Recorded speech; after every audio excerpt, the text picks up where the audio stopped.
السلام عليكم، تحية حب واحترام تقديركم، وين ما تكون حياكم الله وسهلا بكم قناة رحلة الزين. مثل ما عودناكم خلونا نصلي على الرسول أفضل الصلاة عليه والسلام، واذكروا الله يا جماعة الخير، وكل عام وأنتم بألف خير، وربي يعودها عليكم كل سنة آمنين سالمين، ويا رب يرفع الحصار عن أهل غزة ويطعم كل جائع وكل فقير بجاه هذا الشهر الفضيل. فأشكركم من القلب على الكومنتات الحلوة واللايكات الحلوة على سلسلة الشمس اختفت، واشكركم على تفاعلكم. وشباب اليوم جيت لكم قصة جدا راقية ومميزة، فاذا مستعدين لهاي القصة قبل كل شيء عندي تحذير صغير. القصة لن تنفع اللي اعمارهم تحت ال 18، فقط اللي اعمارهم فوق ال 18، فحبيت احذر، واليوم تحذير ضروري. فاذا مستعدين حضر شبسك وعصيرك المفضل واربط الاحزمة ويلا نغوص بتفاصيل القصة. شباب قصتنا تبدي بصباح سنة 2002، وتحديدا في دولة ألمانيا، في مركز الشرطة. ضابط كان موجود قاعد بوقت عمله ولازم التليفون ودا يتصفح، فجأة وتطلع له فد إعلان، وهذا الإعلان سبب ضجة بحيث هزت هاي الجريمة أركان دولة ألمانيا والعالم بسبب هاي الجريمة اللي كشفها ضابط الشرطة من إعلان طلع له على الإنترنت. فشنو هذا الإعلان؟ شنو تفاصيل هذا الإعلان؟ إذا مستعدين خلي أجواءك حلوة واربط السماعات واقعد يمي وركز وياي حتى تفهم القصة نهايتها، وتعرف ليش هزت أركان العالم. وهاي الجريمة مبشع الجرائم اللي صارت، واللي جريمة اللي هزت أركان العالم الصراحة، بحيث لحد هذا يومنا الجرائد والصحف موجودة ومذكورة هاي القصة. فإذا مستعدين اربطوا الأحزمة ويلا نغوص بتفاصيل القصة.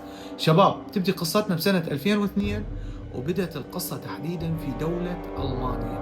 في صباح 2002 صبحت في مركز الشرطة ضابط لازم تليفونه ودا يتصفح فجأة ويطلع له إعلان جدا غريب، ومن غرابته إنه هذا الإعلان مكتوب به: هلو، أنا آرمين مفيس، أحتاج إلى شخص يكون عمره بين 18 إلى 30 سنة، وأن يكون قوة جسمانية وجسمه يعني زين، أو قوة البدنية مالته الجسمانية قوية، وأنا أريد متطوع يتطوع لي خاطر تعرفون شنو؟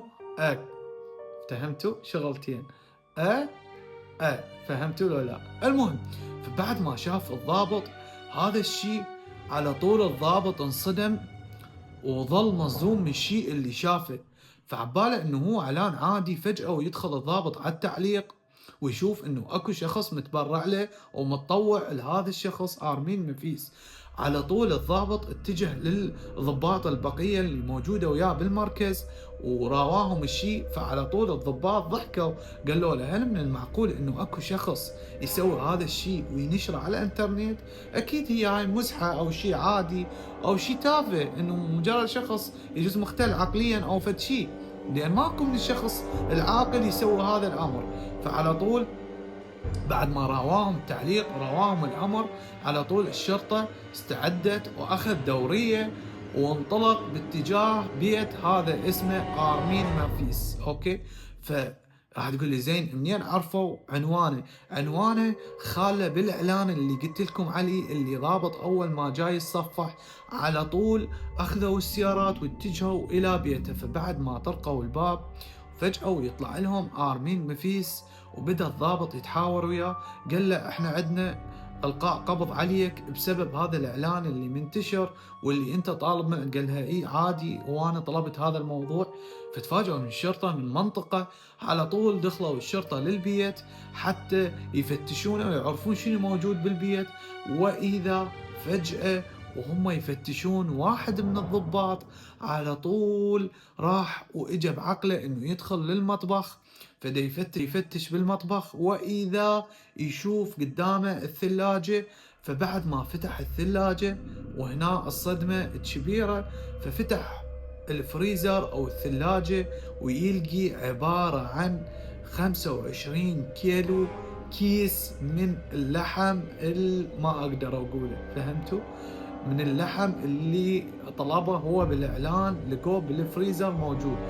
فتفاجئوا الشرطة من الشيء اللي شافوه، على طول أخذوا آرمين مفيس واخذوه للشرطة هناك حتى يحققون وياه ويسولفون وياه، وهذا الأمر حتى يستجوبونه ويعرفون شنو القصة وشنو هاي قصة الشيء اللي موجود. فعلى طول الشرطة اجت جابت تكرمون الكلاب البوليسية، وبدأت تنتشر عفوا بأرجاء المكان وأنحاء المكان، البيت كله من ناحية الحديقة والمكانات اللي موجودة، حتى عسى ولعل يلقون شيء يعرفهم بهذا الشخص. فاستمروا لحد ما لقوا فد شيء وصلهم لهذا الشخص، لقوه بالبيت موجود هماتين وبوحدة من الأكياس اللي قلت لكم عليها. فأخذوا الحامض النووي مالته وبدوا انه يتحققون من عنده منو هذا. فاستمروا الشرطة بالتحقيق ويا هذا الشخص آرمين مافيس. بس راح نرجع بالقصة وما اكمل لكم اياها حتى اعرفكم عن شخصية آرمين مافيس. راح تقول لي منو هذا آرمين مافيس؟ هذا الشخص انولد بسنة 1961، وكان هذا الشخص تحت أسرة متكونة من أب وأم وأخ وأخت، وكان والده جدا عنده مشاكل هو ووالده، فكان دائما انه والده يبوخه ويقلل من عنده ويحكي عليه وهذا الشيء. ففجأة وإذا بدأ هذا الشخص يفكر بأفكار جدا مو منطقية ولا تخطر على أي شخص انه يفكر، يجي بباله انه اول ما يسوي يجرب انه ياكل لحم. تعرفون مال من؟ ياكل لحم مالت ابوه. وقرر انه هذا الشيء يسوي، بس كان هو الشخص صغير، فبدأ انه شو يسوي، ظل بهاي الفكرة بعقله لحد ما دخل للمدرسة وبدأ يدرس. وهناك واجه هماتين اصدقاء بدأوا يقللون من عنده ويتعاركون وياه وهذا الشيء، والاصدقاء اللي يقللون من عنده هماتين كان بعقله انه يخطط لهذا الامر وياكل واحد من عندهم. فهنا انصدموا بحياته هذا الشخص آرمين بعد ما ظلت تبحث الشرطة لحد ما لقت أداة كاميرا أو تسجيل صوتي كان بيه الآرمين مافيس وقاعد وهو يقصص بالشيء اللي قصصه، قلت لكم حطه بالأكياس وحطه بالثلاجة. ففجأة وإذا يعرفون الشخص اللي جاله واللي تطوع، وكان يطلع اسمه بيرنارد. راح تقول لي زين منو هذا بيرنارد؟ بيرنارد هذا شخص، والصدمة الأكبر راح أقول لك إياها وراح تنصدم بالقصة بعد أكثر، إنه هذا الشخص كان مهندس وخريج من جامعة وإنسان دارس وواصل ويشتغل بشركة قوية جدا. فإذا يجي هذا الشخص اجى آرمين مافيس للبيت واجى يسولف وياه ويقول له انه اني اجالي هو هذا برنارد بعد ما شاف الاعلان اللي موجود اللي ناشرينه. انصدم الشرطة من سمعت بالحكي اللي حاكيه هو وياه ومسجله آرمين مافيس بالتسجيل الصوتي. يقول اجالي هو وتطوع وقعد وبديت اسولف وياه، اني قلت له ترى اني اريد اسوي كذا وكذا وكذا. فكان يقول موافق برنارد، قال له بس بشرط انه انا اخليك تسوي اللي انت تريده، بس بشرط واحد، انه انت لازم اول ما تقرر تريد تاكل الشيء ذاك او تقصصه، اول ما تبدي باهم عضو موجود بالانسان. فهنا شباب كانت الصدمة كبيرة للشرطة من يستمعون للحكي، وبعد ما بحثوا صحيح ووجدوا صورة برنارد اللي الولد اللي قلت لكم عليه اللي هو هذا المهندس واللي عمره يعني تخيلوا عمره 43 سنة، اللي هذا المهندس اللي اجى الآرمين مافيس، وآرمين مافيس سوى بيه هذا الشيء وقرر انه آرمين مافيس يسوي بيه هذا الشيء. بس الصدمة اللي اكبر انه الضابط يقول انه انا باوعت للاعلان، لقيت الاعلان من سنة، يعني الاعلان اللي منشور بسنة 2001 وهو شافه الشرطي او ضابط الشرطة. هذا ضابط الشرطة اللي شاف الاعلان بيا سنة، شافه ب 2002، يعني الاعلان من 2001 منتشر. فجأة وطلع للشخص اللي موجود اللي هو الضابط الشرطة بسنة 2002، طلع انه هذا الشخص ارمين مفيس يقول انا بعد ما حققوا وياه وسولفوا وياه بالشرطة وقعدوا يسولفون وياه وهذا الامر، قال لهم انه انا شفت انه خلص عندي اللحم اللي سويته من ذاك الامر، حسيت انه بدأ ينتهي، فقررت انه ادور على متطوع ثاني، فنزلت المنشور مرة ثانية. فهنا الشرطة جدا انصدمت، وانصدمت هماتين اني من القرار اللي اتخذته المحكمة.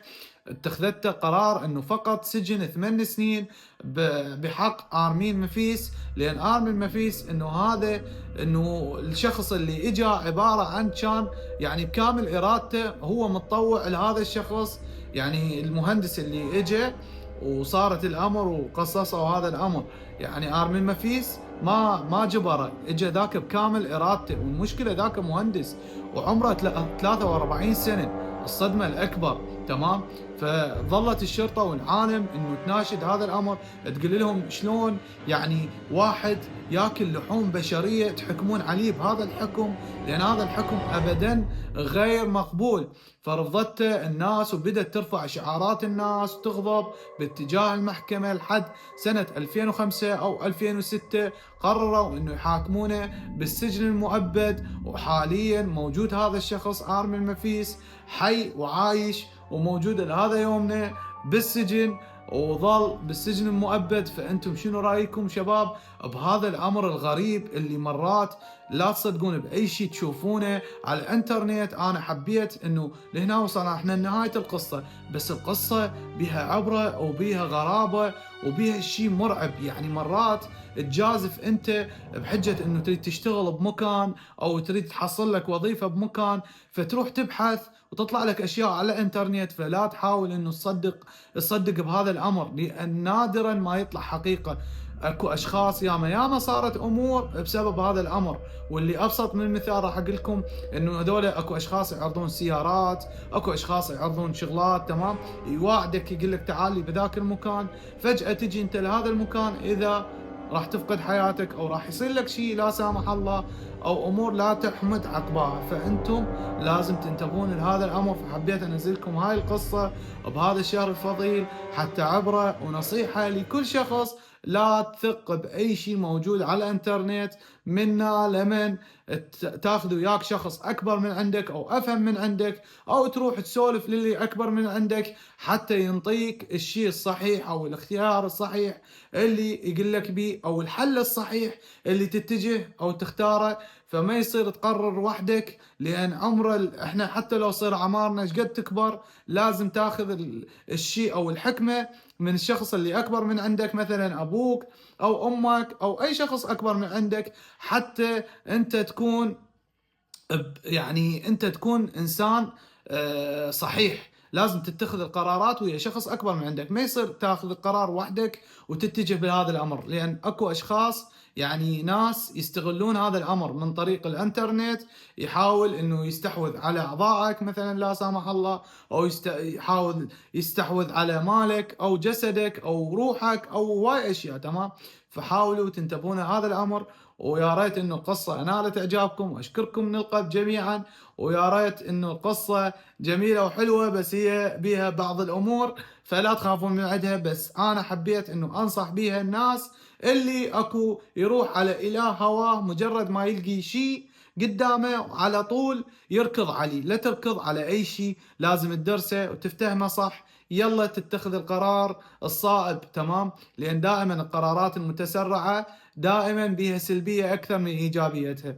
أنا يعجبني قانون أعرفه بالسياقة، يقول في السرعة ندامة، فلا تستعجلون ولا تقررون قرار وأنتم يعني مستعجلين عليه. تمام. حاول تاخذ راحة وصبر وتشيك الأمر وبعدها يلا تقرر. فأشكركم من القلب، ويا ريت إن القصة نالت إعجابكم. لا تنسونا ولا تبخلون علينا باللايك والكومنت والاشتراك، وأشكركم على تفاعلكم الحلو. ويا ريت انه اجواء رمضانيه، هلال وفانوس تشوفون يعني مدللكم. عمي مدللكم لو ما مدللكم، انا مدللكم. ادري الدنيا ليل وراح تخاف من القصه، انا ادري بيك انت هسه ظليت هيك فاتح حلقك اعلان يطلع لي وهيك، وبعدين ونهايتها بالتشيس وبالعلاليق وبالثلاجه. شنو؟ شنو عمي؟ ما صايرة هاي. المهم أشكركم من القلب، أشوفكم على خير إن شاء الله بقادم الأيام وقصص جديدة. لا تنسونا قلت لكم بالكومنت الحلو، لأن هو يحفزني ويخليني أقدم لكم الأفضل. فأشوفكم على خير ومع السلامة. تشاو.